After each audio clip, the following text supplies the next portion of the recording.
C'est pas tous les jours qu'on entend parler d'un insecte rare. Mais d'un point de vue purement technique, toute espèce ou sous-espèce peut être considérée comme la plus rare, il suffit juste d'avoir moins d'individus restants comparé aux autres espèces. Je t'explique. Par exemple, on a 3 sous-espèces d'une même espèce d'abeilles, la première avec 1 milliard d'individus restants, la deuxième avec 500 millions et la troisième avec 1 million. La troisième est la plus rare parmi les 3 espèces, pourtant elle n'est pas vraiment menacée.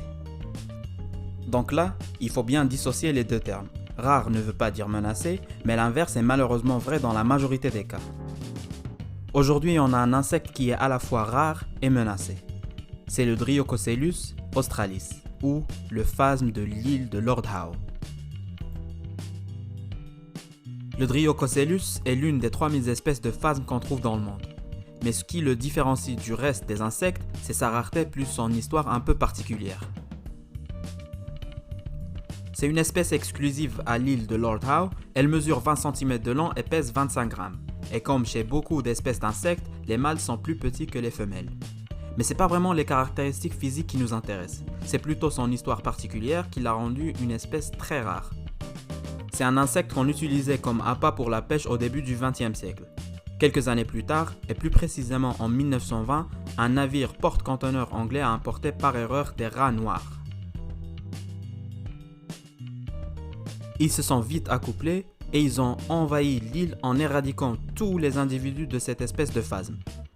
Du coup, l'espèce a été marquée officiellement éteinte. En 1964, une équipe d'alpinistes ont trouvé un cadavre de phasme sur une île voisine appelée Pyramide de Bâle. En 2001, Nicolas Carlile et David Pridel, 2 scientifiques australiens, ont voyagé à cette île avec 2 assistants pour investiguer la situation, vu qu'il y avait assez de végétation pour ce genre d'insectes pour se reproduire. Et ils ont trouvé 24 phasmes de cette espèce. 2 années après, une équipe de scientifiques ont capturé 2 paires, la première a été envoyée à Sydney et la deuxième à Melbourne pour les accoupler. En 2016, la population du Dryococcelus est passée à 13 000 individus comparé à 9 000 en 2014. En 2017, une étude sur la composition chimique de l'ADN des phasmes de l'île Pyramide de Bâle a été menée et on a conclu qu'ils appartenaient à la même espèce que les phasmes de l'île de Lord Howe.